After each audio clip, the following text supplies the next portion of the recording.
and welcome to a new episode of Comadres y Comics. We are your hosts. I'm Sarah. I'm Krista. And I'm Jen. Hi, guys. Welcome back. This is episode 232, and we're here back exactly right after Thanksgiving. What did you guys do? What did you do, Kristen, for Thanksgiving? Yeah. So we went to Eddie's uncle's house for Thanksgiving. His mom doesn't live in the area anymore. She lives in India, which is in the Palm Desert area. But she was able to catch a ride back into town. And so she was there. His aunt was there. His uncle was there. And then various other family members. It was actually a good evening. They don't really do traditional meals, which I've had to learn to accept. They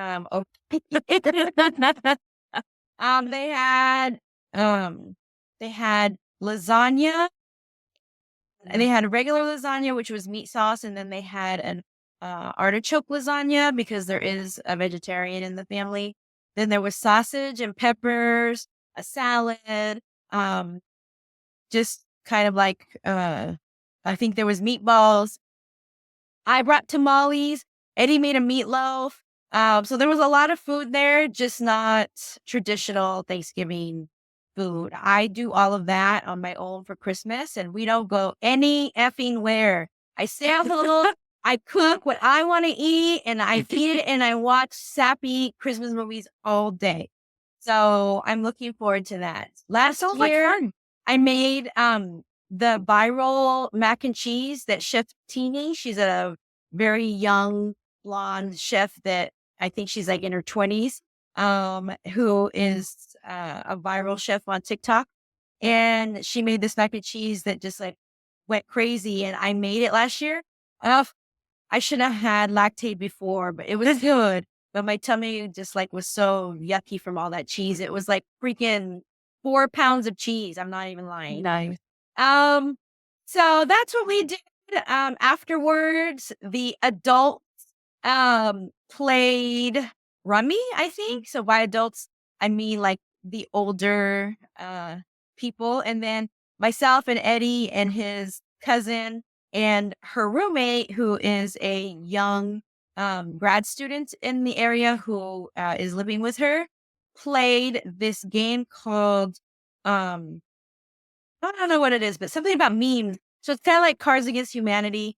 Oh, okay. But Know your meme or something like that? Something like that. And you come up with, you have cards that have sayings on them, and then you pick what card goes best with the meme. So it was fun actually having to explain what some of the terms were to the student, roommate of Eddie's cousin. Because she's been in the country for 10 years, but she's originally from Shanghai. So I had the pleasure of explaining to her what a queef was. without saying the word pussy fart. So that was my Thanksgiving. Did you say a collection of air while having intercourse with the male? I didn't go that deep. I know that that's actually also considered a queef, but I just said, well, you know, when a female has air, maybe she farts or there's just air down there and it comes up the front. She's like, oh, yeah. And then I started to be like, oh, but I'm like, she doesn't, too much information. That's good enough. Oh, that. Not you elaborating and then taking it back. What about you, Jen? What did you do? Well, I actually worked that day. But we closed the shop at 3:00 at the airport. And then I was like, well, I didn't have enough time to like go. What I was planning to do is like I was planning to buy like some turkey breasts or something along those lines, and enough like I was gonna make a mac and cheese after work. What I just didn't anticipate was that one, I would get off right when all the stores closed. So I was like, oh, fuck. So I got home and I was just like, well, what can I get? And I just ordered pho for myself. A big old bowl of pho with some spring rolls. And I was just like, happy Thanksgiving. Sounds good to me. Sounds good to me. I'm thankful that I was able to afford it. No, we just I went to go buy the turkey and the ham at Lucille's, and then we heated it up. I made mashed potatoes and a salad because it was just us in the house, and I just thought it's gonna be too much food, and I don't know how people feel about leftovers. So we just had a nice dinner, and then Eric's Love 'em. brother made drinks, fancy drinks, and then we started watching Christmas movies because right after dinner we started watching Thanksgiving, that horror movie, the slasher horror movie. Oh, so anyway, I'm like, Oh, it came out like last year, right? yeah, I remember they dropped us a bunch of posters at the shop. yes, I really enjoyed it. We really enjoyed it. And then after that, we're like, okay, well, Thanksgiving's over. It's time for Christmas movies. So we saw, I think, Love Actually and another one, That's a Christmas Holiday. movie? The Holiday. The holiday? Which holiday movie? I didn't know that Love Actually was a Christmas movie. Oh, hey, yeah, it's because it like takes place in Christmas or like the winter time, right? Yes. I've never seen it. Gross. Oh, pues ahí está. No sabes. But I've actually never seen it either. I've only seen memes of it. oh yes, yes. Well, I like it because the guy who plays the eldest vampire from Underworld is in it, and he plays a like a has-been rocker. And he just kind of makes the movie funny for me. So I'm like hilarious. But yeah, no, we started watching those movies, and he was making drinks, and that was just it. The thing I've enjoyed about Thanksgiving are the leftovers. So I've been making turkey sandwiches on sourdough bread. So fucking good. And Yeah. he took all the bones and he made a soup out of them. And it's so good. He put some carrots, he put some celery, and I didn't want to eat it because I was like, okay, I've had turkey for like 4 days now, right? But he made the soup today with just the bones. Oh my God. I had it 3 times. It was so good. I'm like, this is our new tradition. I'm willing to buy the turkey if you're going to make this soup every year. So freaking good. Yeah. And Is a French turkey or a frozen turkey? I bought it in Lucille's, so I'm assuming that because they cook it for you, you just put it in the oven to reheat it. It takes like an hour and a half to reheat it and serve it. And it looks beautiful. I took a picture of it. I'm like, I'm not going to tell people I got it at Lucille's. I'm just going to let everybody on social media assume that I could actually cook a turkey. So, but no, I used to cook my family's turkey all the time. And it wasn't until a couple years ago that I realized, like, one, brining the turkey 100% helps, like, so much. Yeah. So much. If you could brine it 2 days ahead, brine it 2 days ahead. The other thing that I realized because I was talking to like my coworkers and stuff like that, and they were saying how they don't really like turkey. I was just like, oh, like I've always liked it. I was like, even when like we get a small one, we leave it. I'm like, it always tastes so good, especially since I get it like fresh from like the butchers. And then they're like, you get it fresh?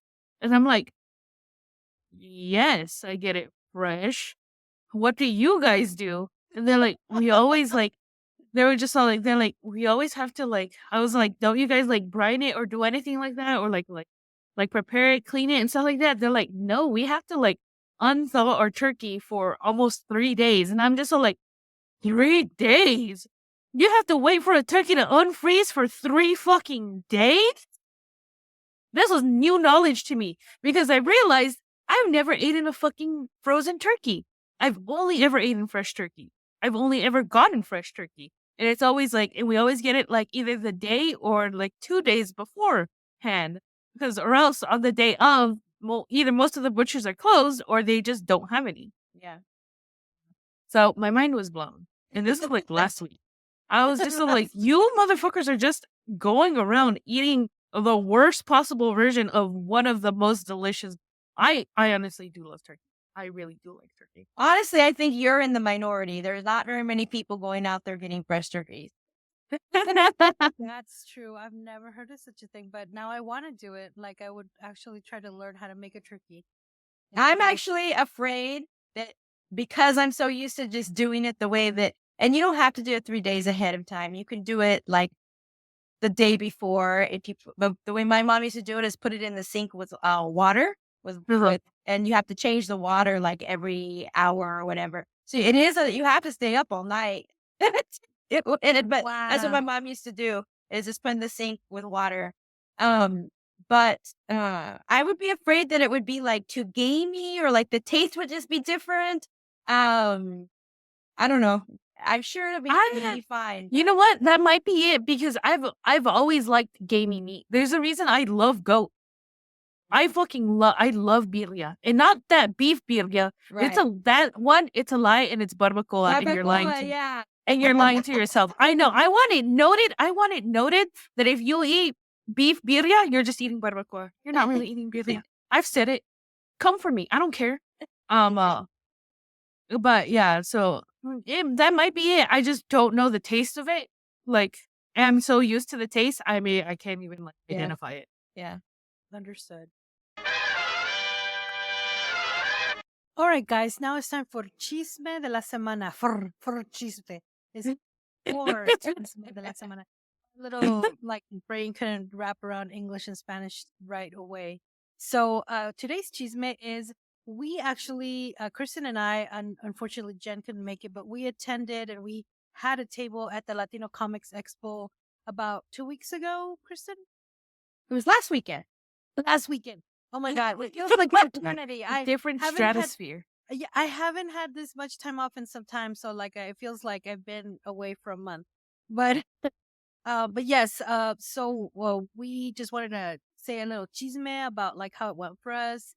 We got to meet a lot of awesome people. I really want to make sure that I shout out that guy. I forgot his name, but he told me, he's like, I follow you guys, and I'm really disappointed that I don't see any updates on what beers you review. And I thought to myself, my gosh, like this is somebody who's telling me what they want to see on our social media.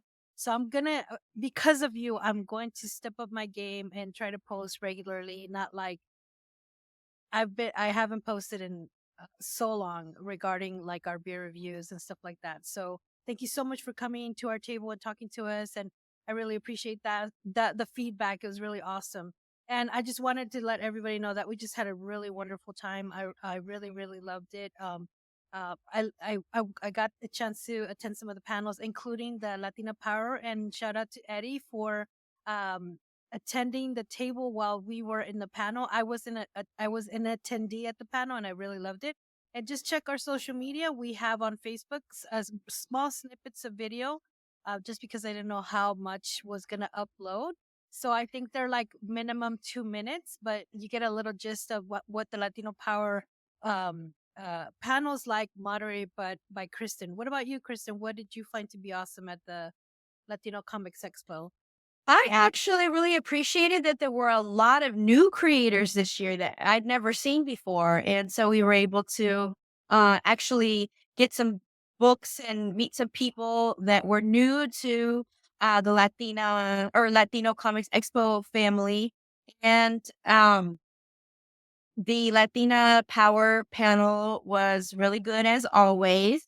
We had our friends from YNC Comics, and also Maxi Rodriguez, and then also Candy Briones, and then the last one was Alejandra, but I don't remember her last name. But she was a producer and director, and so that was a really interesting new addition to the panel, having somebody involved creatively on that side of the creative spectrum. So I will always enjoy that panel and moderating that panel.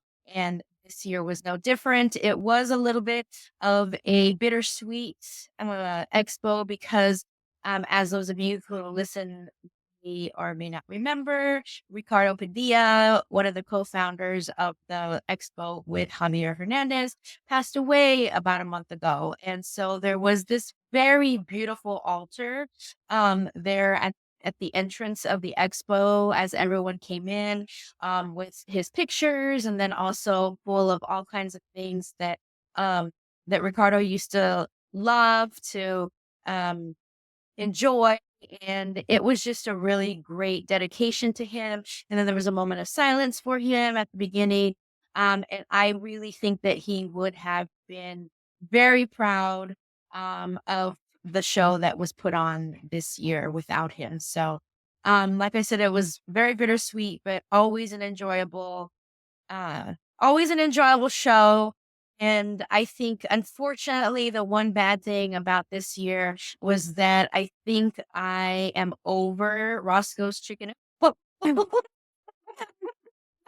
Oh, I haven't had Roscoe's in so long. You're hurting me right now. No, You can't get tired of Roscoe's. Sarah and I went the day that we set up, and we're like, let's go. Last year we came, and now it's going to be our tradition.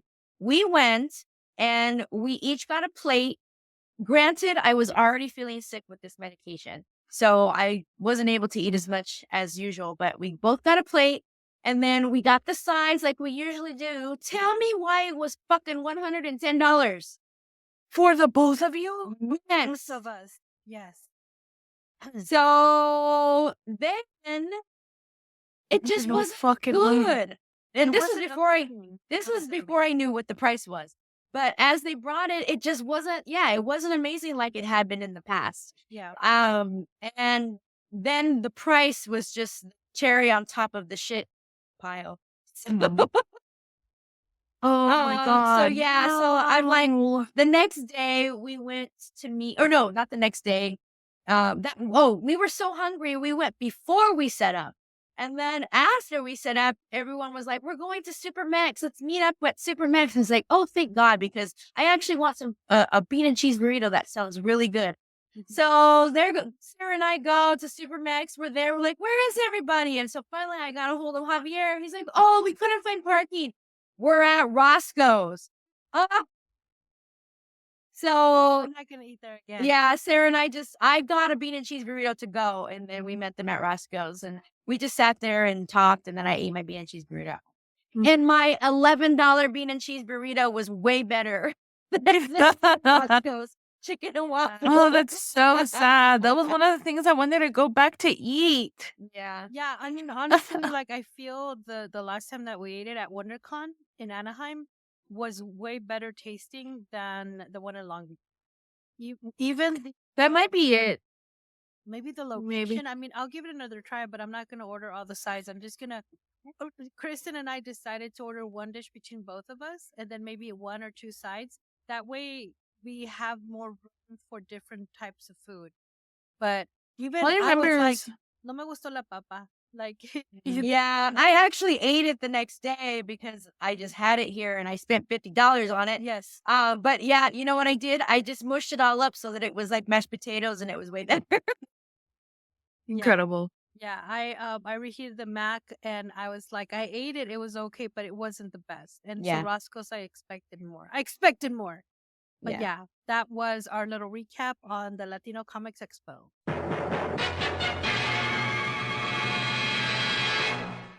All right, guys, now it's time for On My Radar. Kristen, what is on your radar?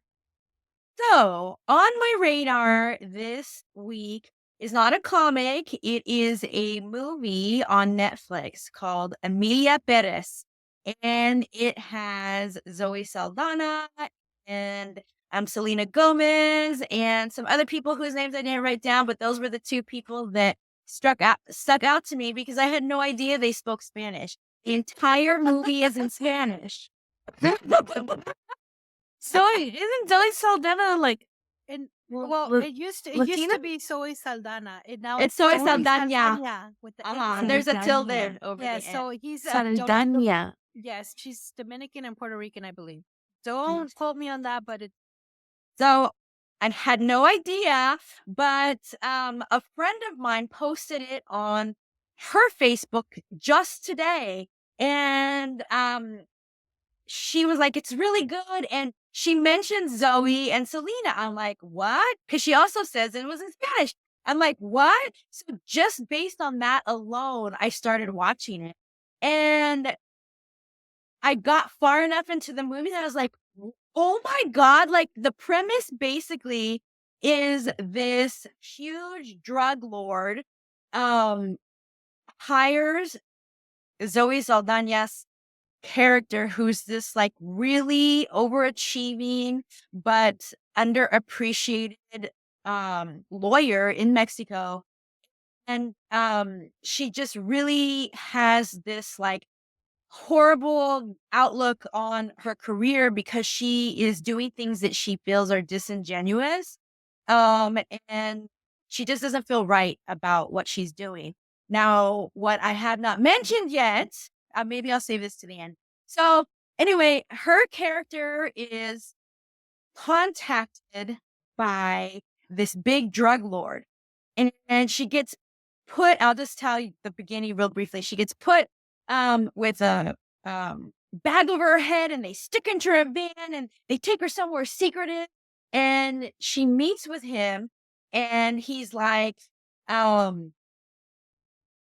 do you agree to help me? She's like, well, I don't even know what I'm helping you with.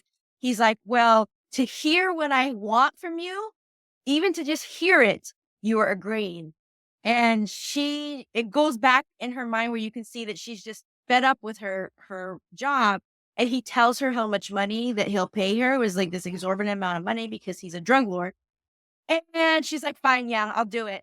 And he basically wants to be a trans woman, and he is enlisting her to help. Great. Crazy.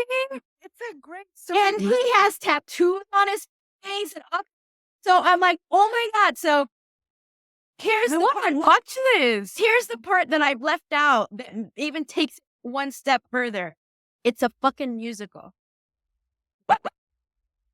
Oh, Oh my God. I'm so in. Cinema is back, baby. Let's fucking go. Wow. Oh, it first appeared this last year in the 77th Cannes Festival, Film Festival, which was May 2024.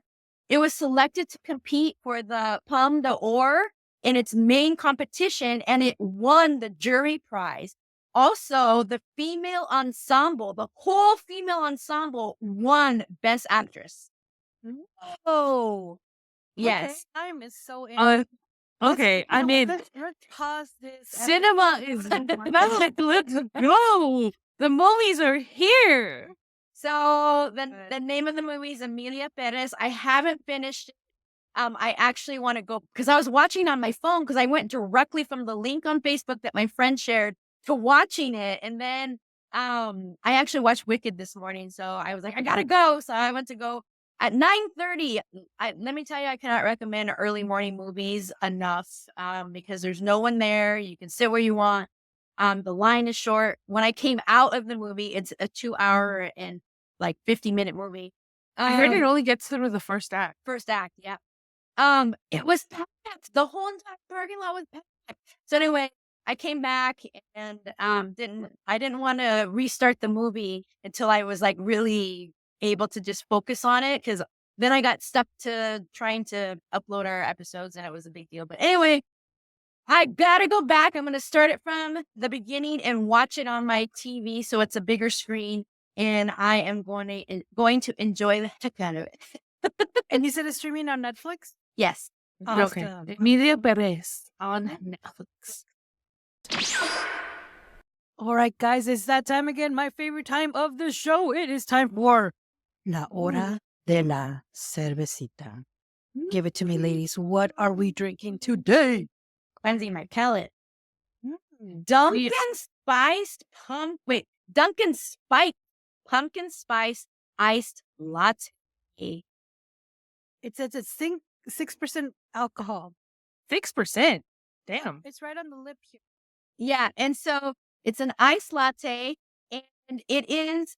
Oh, you know what? I thought that it was like a porter or a stout. It's a malt beverage. Shake it, ice it. Hold on. I gotta grab some ice very quickly. I'm just gonna roll mine. But yeah, a malt beverage. Now, if you were like any teenager in the 80s, you've all drank malt liquor before. Yes. Yes. Oh my God. Old English. Mickey's. What's the elephant one? I don't remember the. There's an elephant one. But like Jen said here on the can, it says It says Yes. shake it, Shake and ice it. shake it, shake it, shake it. I don't know what that song is. That's So, shake. Sarah, you recently only tried pumpkin spice for the very first time of your life I within did. the last month, right? Yes. And you were not a fan. No, No? I went to, maybe it's where you get it. I went to 83 degrees, 85 degrees, 80, Oh, right. 80 something degree bakery. And that's 85 where degrees. 85, 85. And that's where which I is got it. an Asian bakery. Yeah. I got the, I think it was sea salt. Maybe I shook this a little pumpkin too spice. vigorously. So, it was okay, but it wasn't like my thing to go. I would just go straight to Starbucks, honestly, for a pumpkin spice now latte. I am. Ooh. latte. I'm not gonna lie. This tastes exactly how, like, those those pumpkin spice candles smell like. Oh, you're right. It does. It It smells literally like smells it. just like those candles. Oh my God, it does. That's Oh, funny. I think I may need some ice. Mine's been sitting out for a while, so No, I mean, maybe two. Mine is we have a guest. Guess taste. nice, Let me see. nice and cold. Okay. There's actually coffee something. It says that it has coffee extract. It says it's premium malt beverage with coffee extract, natural flavors, and certified, none of that uncertified BS, certified color. Oh, well, I'm gonna get some ice while you guys explain this flavor. So it's much more watery than I expected it. Looking at you guys pouring it into the glass, I expected it to be more creamy. I'm in love with this thing. This is dangerous. Honest to God, I could pour this into a cup and just drink it. I could be sloshed every morning. Wait, Why am I? no one would know the difference because No one would know the fucking. stick it into your Starbucks cup and it would look like a latte. It would look like a latte. iced I could latte. be drunk at work. Wow. And they're going to, the courts are going to call episode 232 into evidence where Jen exclaimed that she could be drunk at work. Wow. I'm not saying I would do it, but I could be. Allegedly. I Allegedly. could blend it into kind of a frappuccino consistency and add some whipped cream on it. Oh yeah, of course. Maybe like some creamer, non-dairy creamer to make. While you were gone, Sarah, what I was saying is that it was way more watery than I expected it to. I expected it to be a little more creamy. Okay. Yeah, adding oat milk or something like that. Like some kind of or like non-fat, Froth it up. yeah. Frost it up. Yeah. Yeah. Or like, what is it? The vanilla sweet cream or something like that. That you can Yes. buy and pour into Yeah. your coffees. That would 100% elevate. Yeah. it. Do you know what That this is? Yes. You make your own rendition of a White Russian with this. Yes. Mhm. Yes. I could see that.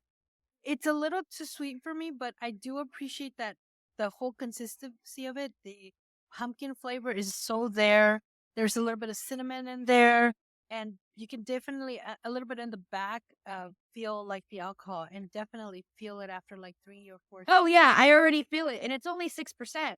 Yes. Girl, I'm That- already halfway. That is the call of malt liquor. That's why high schoolers, i.e., me, would drink it because the buzz was fast, quick, and hard, and worth it. So, those of you who might just be listening and not watching, we said Dunkin' as in Dunkin' Donuts. So it literally is the Dunkin' logo, and then it's Dunkin' spiked. Because you know that those of you who are Dunkin' aficionados know that they have seasonal drinks there as well, coffees, and they also have their own rendition of pumpkin spice lattes. So, and I love their pumpkin cake donuts so much. They're so good. Oh my God. There's so many things I have to discover about pumpkin season. Oh my There goodness. is. Yes. Mhm. Go to Trader Joe's during starting the fall. They have so many They have a pumpkin pumpkin. spice rhubarb tea that is literally every year. Oh, I go there and I buy them out. nice. I will if I could, I would buy a whole pallet of it because I love that tea. That sounds good. So, it's if you are a pumpkin spice drinker during pumpkin spice season, then you would love, love, love this drink. Like Sarah said, it's too sweet for her. And that's what she said about the pumpkin spice latte she got at 85 degrees. So I just think that you're just somebody who is not really appreciative of lots of sugar all at once. Yeah. Yeah. No, definitely. Like even a donut, I could only eat half of it because it's just too sweet. Yeah. So this is very, very sweet. But again, like I said, because I am a big pumpkin spice latte drinker, it is reminiscent of any pumpkin spice latte that you get any big major brand coffee place, or It's even just like someone added a Yes. shot of whiskey into it. yeah. And yeah, it is. So 100% you'll like it if you like pumpkin spice lattes or pumpkin spice anything. Jen's already done.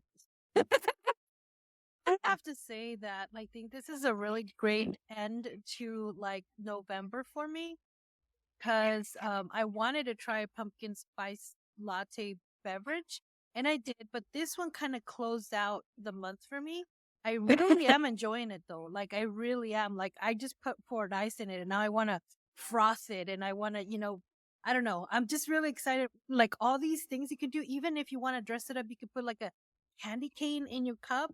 You could do so much. I bet your brother could actually do a lot with it, given Oh, that he absolutely. is the mixologist of the house. Yes, absolutely. Mhm. But I think we're ready to rate it. So what do Yes. you guys- So our rating scale is a 5-point scale where 1 is very unsatisfied, a 2 out of 5 is unsatisfied, a 3 out of 5 is neutral, a 4 out of 5 is satisfied, and a 5 out of 5 is very satisfied. If it's a drink that is off the charts, we give it a Super Saiyan. So I will go ahead and get started. And I will say that I'm going to agree with Sarah that it is very, very sweet, almost too sweet for me. When I get a pumpkin spice latte, that sweetness is often cut by the espresso that they put into it with that coffee flavor. And there's none of that here. You just get the sweetness and then the warm feeling of the alcohol in your belly. But that said, I'm still giving it a 5 out of 5. Yeah, I totally agree with you. I mean, like I said, this closed out November for me. It's perfect. It's exactly what I kind of wanted spice latte surprise to be in my mouth. But aside from having it from 85 degrees to bakery, I think this one was way better specifically. Oh, for the wow. business. Yes. Yeah, definitely. I think they put too much pumpkin flavor in the coffee that I had, but this is just kind of perfect. It is a bit too sweet, but again, the possibilities of doing things with this is endless, completely endless. And I love that, how we're open to doing so many things with this. So next year, I'm going to definitely look for it and I'm going to just kind of spice it up with different things, maybe post it on Instagram, let you guys see what I've done with the beverage. What about you, Jen? I'm not gonna lie. I killed it. I'm giving it a Super Saiyan. Like this thing is I am literally in my mind already. I'm adding like 6 into my cart for grocery. Like I don't know where I'm gonna get it. I don't know where they sell it, but I'm gonna find out because Oh yeah, I got this at Bevmo. So it's Bevmo. probably at those I big ones, think like know where a few of those are. yes, exactly. I know. And I'm feeling it too. And it's been a while since I've had malt, so I totally agree with you on that. Yes. Completely finished. This is delicious. If you've ever wanted to, If you ever smelled the pumpkin spice candle and wanted to eat it raw, like dig your fingers through it, eat that wax. This is literally what this is, except you can digest it and it won't taste like wax in your mouth. It tastes delicious. It's very good. Yeah, if you know what okay, here's the thing. If you like pumpkin spice and you kind of like that scent, like 100% you'll love it. If you don't like pumpkin spice, if you hate the idea of chai, you will not like it. But I love chai too. But yeah, no. Super Saiyan for me, it's so fucking good. It's oh my god, I want another. Sarah, honestly, if you had 10 me a 6-pack, I would already be on the third one. Well, that has been our beer review. All right, guys, now it's time for the book review. What are we reviewing today? So today we are reviewing a zine. Yes. A fresh new zine we just picked up. There you go. So it is called One Man Show by hold on. I have the thing right here, but I don't think the cover. Yeah, the cover was sent separately as a Yes, PDF. it's a I mean, as a queer jig- Latino reflection and autobio by Tito Melgoza. Tito Melgoza. All right. Yeah. It is how many pages? It's only 14 pages, like front and back. So 7 pages total. So like 7-8 pages. And starting off right off the bat, I love it. On the first page, the opening for it, it says, One Man Show is an autobio zine written to reflect on my own experiences in queer and Latino spaces. Some content may be triggering. There are mentions of religion, child abuse, assault, homophobia, and transphobia. This zine also contains a reference to death and suicide. I did my best to approach these subjects with care while also remaining true to my story. My intent is to capture the struggles and joys within these communities. No two queer and Latino experiences are the same. And honestly, reading it, I related a lot to it. I mean, I'm not trans, but I am queer and I grew up in, like, my parents never hit me, but physical abuse doesn't, that's not where abuse ends. And I know for a lot of us, I can 100% say with certainty that my mom loves me. And I love my mom too. I love my mother with all my heart. But I also know that she has hurt in ways that she doesn't even know, that she can't even fathom. But but I also don't really hold it against her because now I am in an age where I am like, I understand why she did what she did, the resources that she had, the way that she grew up. She quite honestly did her best. She did the best that she could and she still tries, but there is just a barrier that, I'm never going to hold it against her. Even though a part of me that's 15 and hurt wants to, I'm not 15 and I'm not that hurt anymore. So while I was reading it, I was just like, as I was reading, I was just nodding my head. I was like, yeah, no, I get it. It's there is, and I think this recently also came up when elections came out as well, when people were surprised by how many Latinos voted for Trump. I wasn't, because I know the Latino community. And I know that there is still a great problem with machismo, even though it's not as bad as it used to be. It's still there. There's this overlying, overbearing gender conformity of a woman is a woman, a man is a man, and we need to like stick to those biblical assignments that we so hold on dear to. And I blame the Catholic Church. As I was reading, I'm happy that this person still seems to have a connection to their religion. I lost it. Like it's gone. She's an atheist now. Like if you press me, I'd be like, I do think there's a creator, but I don't think he loves us. I think they just went like, well, I made this thing. Let's see where it goes. And from there, like if pressed, I'd be like, yeah, there's a creator, I guess. But it's just not this mythical god that people have done. And I was like, cool. Nice to know. Like, I think faith is beautiful, but it's not for me. Well, I like to say that I really, really loved reading this zine, and it opened my eyes to a lot of things, including. I mean, I'm not trans, and not sure if I could identify as queer, but I am in a hetero relationship, so I don't know. Anyway, anyways, a lot of the things that I read in the zine were a kind of a kind of a mirrored image about how I was brought up as well. So not only is this kind of just for the queer community, it really reflects on like having the type of relationship you have where your parents are guided by religion, are guided by the old ways, and are kind of brought up to think a certain way. But you could also see the growth in them as they also are raising their own kids. So I really found that to be really eye opening, and it really just awesome to read someone else kind of being brought up like you are.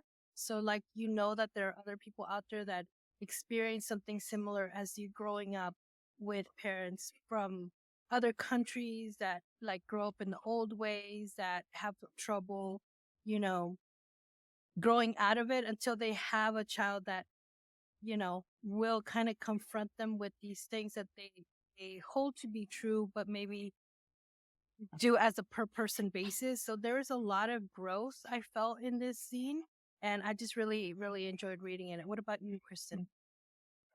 So I'm just gonna start by mentioning that the creator Tito goes by they, them, or he, him, and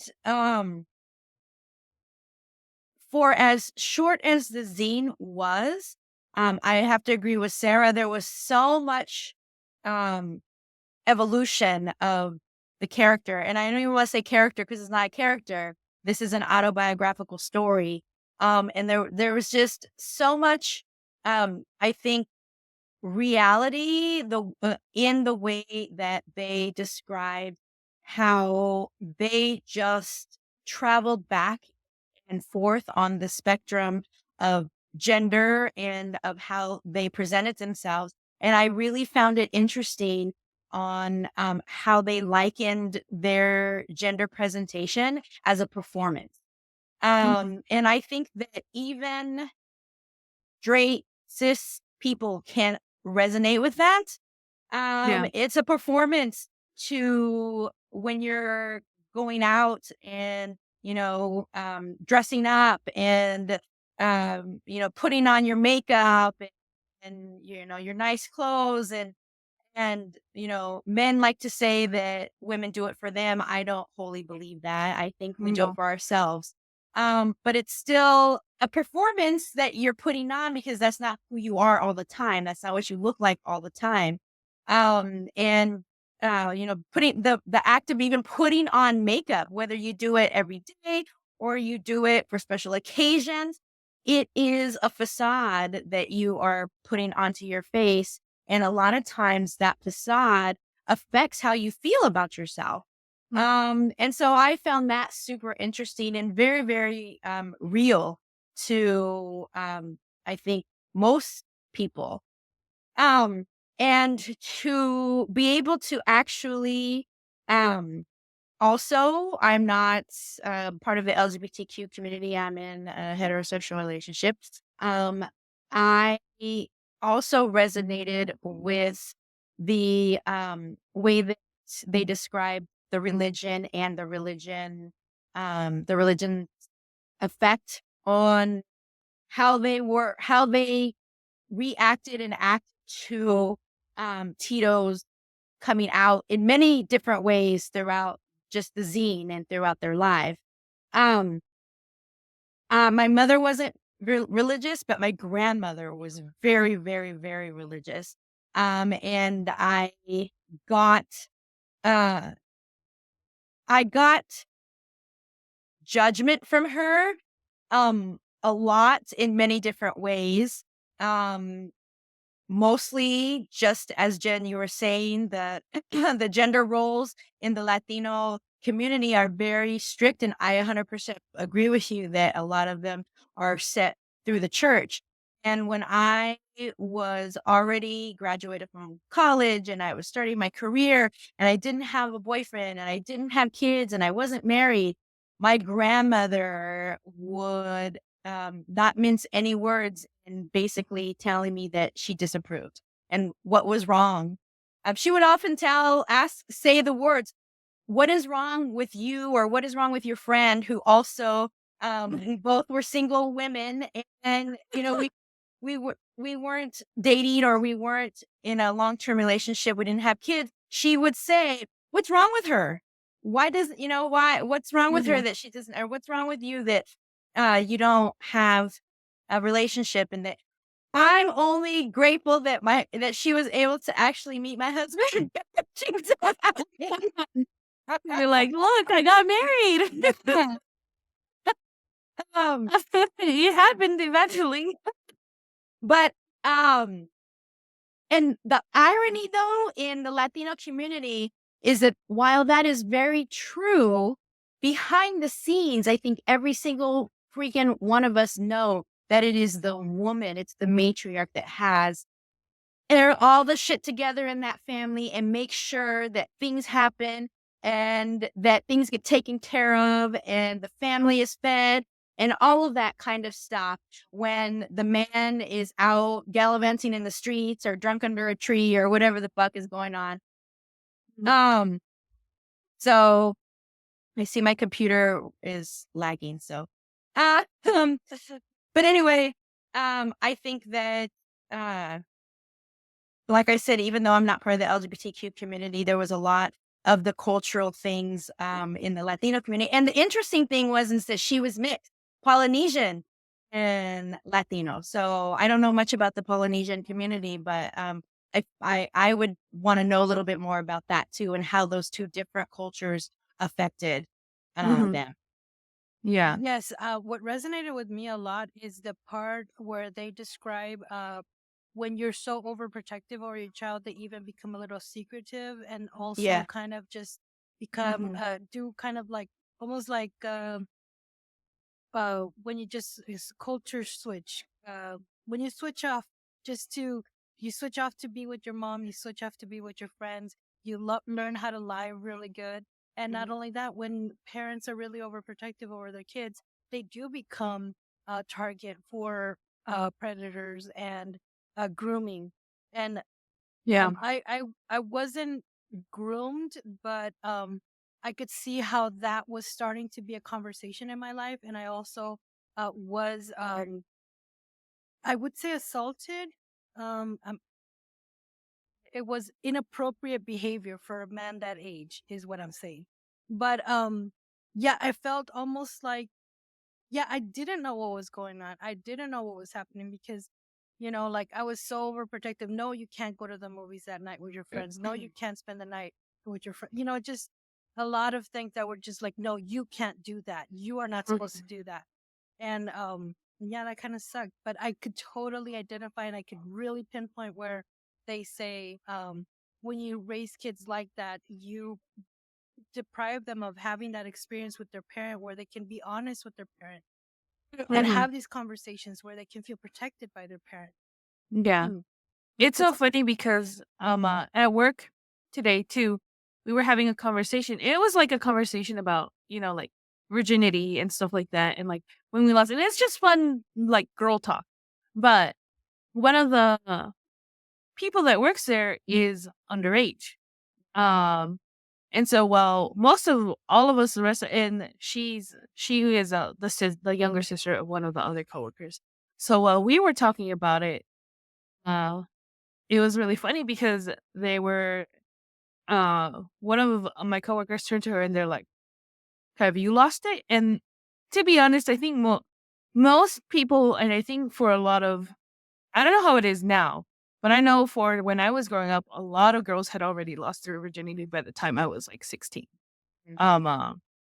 And so, but then her older sister was just like, "Oh, I don't want to hear it. I don't want to hear it." And I was just all like, I mean, that's valid. That's like your younger sister, is that, like, that makes sense. But I kept thinking about it. I was just all like, oh, and then after that, one of my other coworkers was just like, yeah, I wouldn't want to know if my sister lost her virginity too, because I would beat her up. And I would be like, and when I heard that, I was just so like, I don't think you're creating a safe space Yeah. for your sister to come to you in a time of emergency, because then that's when the secrecy comes out. This is like, there are things that I'm never going to tell my mother. Yeah. Ever. And simply because I know she won't take it well. Or because of religion, because of laws and stuff like that. I regretted telling her that I got an IUD. I I told her, and then she was just all like, "What?" And then she started talking to me about religion, and then I hung up the phone and I didn't talk to her for almost a month. Whoa. And I was just like, okay, cool. That is another topic of conversation that I cannot have with her, because it's like, and then I remember like her, like after that happened, and then I called her and she was just all like, "Why didn't you call me?" And I was just like, "I'm not going to talk about it." And then she's like, "Why don't you tell me things? Why are you always holding secrets?" Because you take it. Because Your first reaction is to be angry at me. yeah, that is it. And so I'm never going to tell you anything. And I didn't tell her that much. I just basically just brushed it under the rug. I was just like, that's not the time to talk about this. We'll talk about it some other time. That other time is going to be never. And that is, if I can give one piece of information to any person who is like a parent who is going to be, you of course are going to be overprotective about your kid. You are going to be, are going to want the best for them. You're going to want to do right by them. If you're a good parent, of course. If you want to be a deadbeat, that's on you. Your kids will hate you in the future, but it's that intense reactions will garner other intense reaction. So or intense statements like that, because when she said that, I'm just like, your sister's never going to come to you if, let's say that happens. Or let's say if, God forbid, like, what is it? Like 1 in 3 women, 1 in 5 women are sexually assaulted.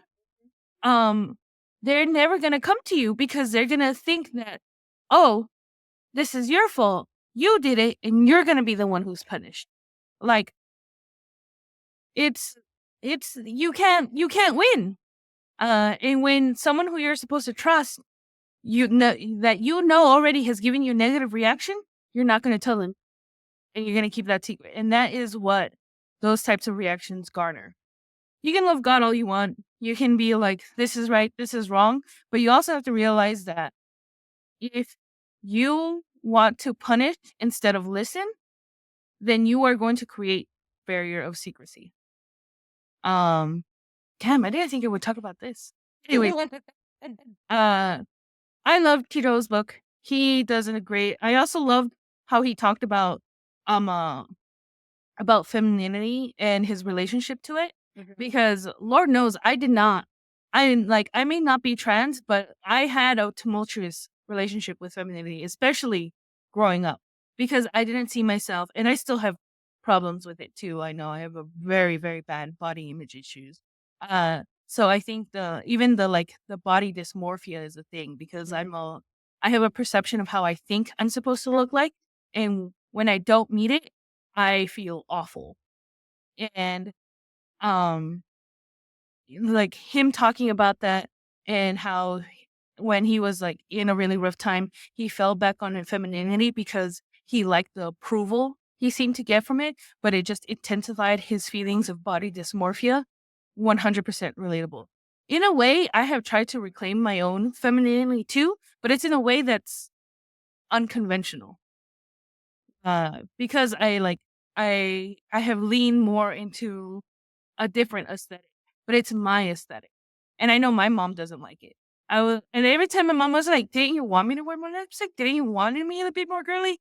I am. It's just in a way that you don't like. Right. And you know what? Fuck it. Take it, reclaim it, do what it is that you like, and fuck what anybody else thinks. Yeah. I mean, I grew up being what people would consider back in the day or would identify me as a tomboy. And even in my adulthood, my mother, even though she used to put on a full face of makeup, growing up, I would sit and watch her get ready every day, putting on full face of makeup, doing her hair, dressing in a dress. She was in a secretary in the workforce in the 70s and 80s. And she would dress up to go to work, never, for the most part, leave the house without makeup on, even on the weekends. Even though I grew up in that environment, she never taught me how to put on makeup. She never really taught me how to do my hair girly like that. I didn't know how to braid my own hair. I don't know how to French braid. I don't know how to do any of that stuff that is considered girly. Even now in my 50s, I can't do any of that. And I prefer to not be dressed up and go out looking like however I feel comfortable, as opposed to some women who feel more comfortable going out dressed up just because that's how they feel comfortable. I feel more comfortable. I think I still to this day lean more towards masculinity as far as how I like to dress, the things I like to do, my interests, all that stuff. So it's really interesting how the experiences of Tito in their situation, in his transformation, still kind of I'm able to identify with based on how I grew up and the things that I've experienced. Yeah, I mean, I totally agree with that. And I actually address the way I dress and the makeup I wear as a performance. Like if I'm going to go to the Latino Comics Expo, there are certain dresses I'm going to wear to that. There's certain jewelry I'm going to wear to that. There's certain lipsticks or whatever. Whereas like every day I might just wear like just kind of like a lighter shade of, I don't know, burgundy or something. But yeah, I mean, I think the fact that this zine, this, what is it, 14-page zine? How Yeah. many pages is it? 14-page 14. zine has inspired us to have these conversations because we read the zine is really amazing. And I think we're ready to actually rate it. What is the rating scale, Kristen? Before we get on the rating scale, I just want to tell people that you can go to Tito's website to get more information about the stories and projects that they're working on and some art. I don't know if you can actually buy this zine from their website because I was looking around to see if there were any places where that could happen, but I didn't see that. But maybe you could reach out by email or something. But the website is Toontito. That's TOONI. No. Scratch that. Toontito. TOONTITO.neocities.org. So that's the website if you want to find out more information about Tito's stories. And then they also have an Instagram. And so our rating scale. Oh, the Instagram is Tito.Melgoza. That's TITO.MELGOZA. Okay. So our rating scale is a scale of 1 to 3 conchas. 3 conchas being the most conchas that Jen was ever able to eat by her mother at one sitting. So that was the best. But if we have lots of praise to put onto a book, we will come up with our own unique rating scale. So I'll go ahead and get started. I did not want to read this book because there were so many words. I'm just glancing at it. But honestly, From the first introductory page, I was engrossed in it, and the writing style was very, very engaging, and I was very like interested in what was going on. And like I said, I actually resonated, was able to identify with a lot of the different things in the story. So I am going to give the book the whole panaderia. I really enjoyed it, and I actually think that it is a good story to pass along to anybody, actually, in whether or not they are dealing with, needing to come out to friends or family, or just dealing with cultural differences, generational differences. Just really, I think, becoming who you are going to be as an adult. Anybody can identify with that. So I give it the whole panaderia. Yes, I will second that. The whole panaderia and a cup of champurrado. This book made us open ourselves into this conversation, and you don't have to be trans or queer to enjoy the great writing style and how engaging the story is. So the whole panaderia and a cup of champurrado. What about you, Jen? I'm also giving it the whole panaderia and a cup of champurrado. And I also want to, like, if Tito ever listens to this, I want to thank him for sharing his experience, because while every queer and Latino experience is not the same, there is similarity enough that there is a reason we are a community and we do fall under that Latinidad identity. And I want to thank him for being courageous enough to share his story. Because, I mean, unless asked or unless we're like doing something like this, I don't really like to tell people. Like, and yeah, like I like to keep them guessing. The one thing that we didn't actually even talk about is the art. It was great. I loved it. If anything, that's Yeah. that's all I gotta say about it. It's great. I love it. Tito did an amazing job. Like the black and white, the contrast. Oh, very beautiful. Very intense. Artwork. I loved it. Well, I got a little art signature on my zine Ooh. by Tito. They drew it right there while I was purchasing the zine. So, a very gifted artist. Really loved it. I don't know where they're from. I know they did a show recently up north in San Francisco, I think it was. So I don't know if they're up north. I kept meaning to go over to the table, and every time I would go, they weren't there. And then we would get busy, or then I would want to go and they were busy. So I'm really sad that I never got a chance to go over and actually speak with him or his partner that was there. And so I hope that we do get the opportunity to meet with them again at a different show. Oh, absolutely. I 100% agree. And that was our book review. All right, guys, now it's time for En la Librería. Jen, what do you have for us today? So today I have Vizier Number 2, a folk horror comics anthology. Tales of magic and mayhem from 6 emerging and stalwart indie cartoonists. So this is being done by Kate Skelly. Kate Skelly is an award-winning cartoonist living in Los Angeles, California. She is the creator of Bad Girl Tarot and Bad Girl Oracle, and her comics works include Maids, My Pretty Vampire, Nurse, and The Agency.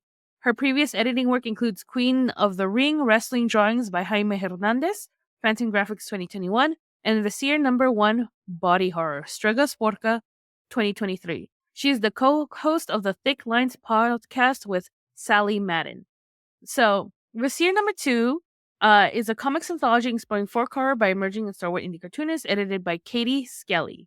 It is a new comics publishing project, and then Katie Skelly is proud to announce the upcoming release of its second title, Vizier Number 2 Folk Horror, a comics anthology that explores the world of magic and folklore through boundary-pushing stories.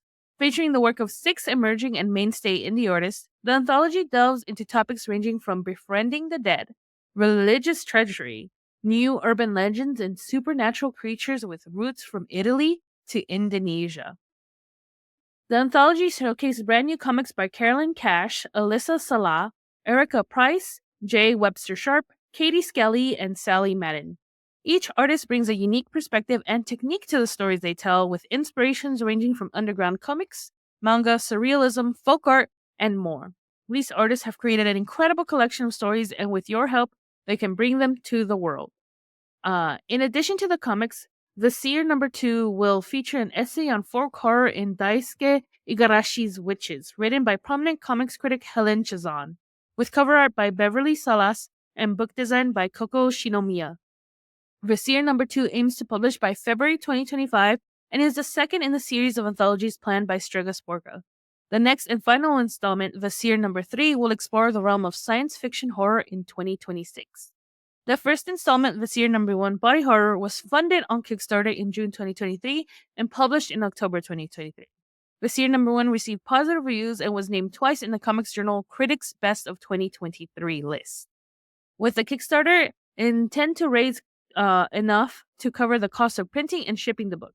Any amount over the goal will go towards expanding the print run, additional pay for the artist, print upgrades, and savings towards next installments of the Seer. And then they have a list of the stories that are going to be in it. They have previews of the art that's going to be featured as well. And the print specifics is going to be 80 pages, including black and white and color comics. It's going to be 8x5x11 book with matte printing. And then it gives us more a little bit about like Strega Sporka. You can always support without making without expecting a reward. You just want to show your support. But the comic is looking for a total funding of $8,500. They are currently at $7,041 as of recording this, with 154 backers and 18 days to go. The base pledge starts at $10, where you get a digital copy of Vizier #2. And the next tier up from that, there's Vizier #2 Pixie Dust sticker set. So you receive a Vizier #2 stickers with shiny pixie dust finish with art by Beverly Salas, Carolyn Cash, and Katie Skelly. So this is just stickers. After that, the next tier is $20, and you get a print copy of the book with some really nice artwork. Like I'm in love with this cover art. It's really, really nice. Very reminiscent of those like 60s and 70s underground comics designs. The next tier up from that is a retailer pack at $55 for issue #2. And that is where it those are the 3 tiers that they have. Definitely check it out. I think the artwork looks amazing. I love the premise for it and the fact that this is an anthology series, specifically emphasizing indie creators.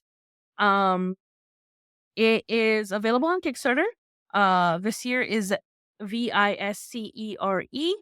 #2, a folk horror comics anthology. So definitely check it out. All right, guys, now it's time for Juntos y Fuertes. What do you have for us today, Kristen? So, Juntos y Fuertes is our segment where we try to highlight projects or events or things that are put on by members of marginalized communities. And this time, I'd like to talk to you about Nostalgic Comic Shop, that is a Latino-owned comic shop in San Gabriel. And they are going to be hosting Mark Waid, a Mark Waid signing on December 14th from 1 to 3. That's a Saturday. You can go and meet Mark Waid, who has a new Justice League Unlimited, I believe, and a Batman book, I think. There's multiple books in the past that he's written that I'm sure that you know about. He has written Champions. He's done Flash. There are a bunch of things that I'm sure that you can grab while you are there. Actually, Peter has said that he has been putting aside books for weeks now, making them available for customers to come in and purchase and get them signed by Mark. So Mark is a very amazingly nice guy. He will sign your books for free. He's there of his own, volition and accord, and is sharing his free time. And I am just really happy that he's making it over to the east side. He is from Santa Monica, so he would just walk to the shop for his signings. So you mean when we he would host wasn't him. kidnapped? Yes. Yeah. And so I really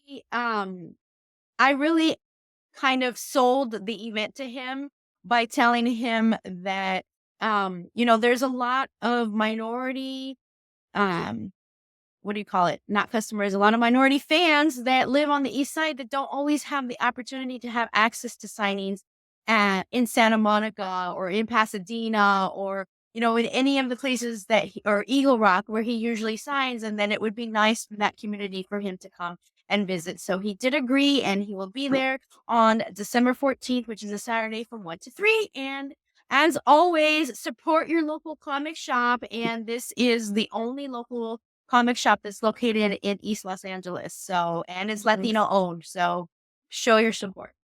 Absolutely. Look at you pulling your weight around, throwing your info. All right, guys, now it's time for saludos. And saludos goes out today once again to Latino Comics Expo, that you can follow them on Instagram at Latino Comics plural Expo. And I just want to say thank you to the Expo for having us yet again this year, and especially for having that memorial tribute to Ricardo Padilla at one of the panels at the very end. I think it was the very last panel on Sunday. Thank you so much for that. And thank you for the beer and tacos. Really enjoyed that.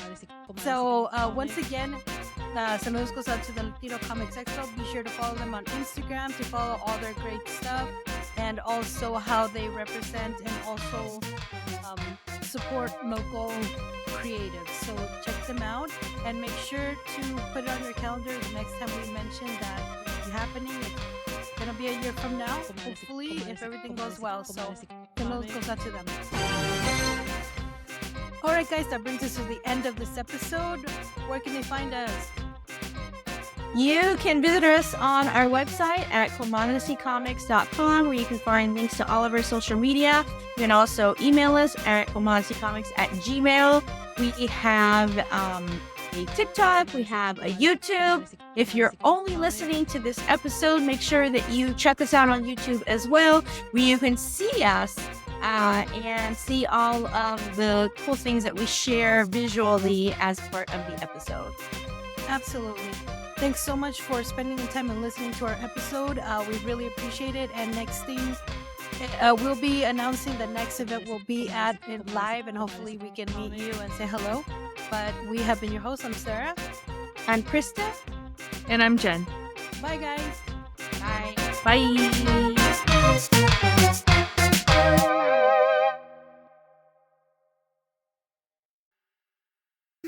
And that's on Period Network.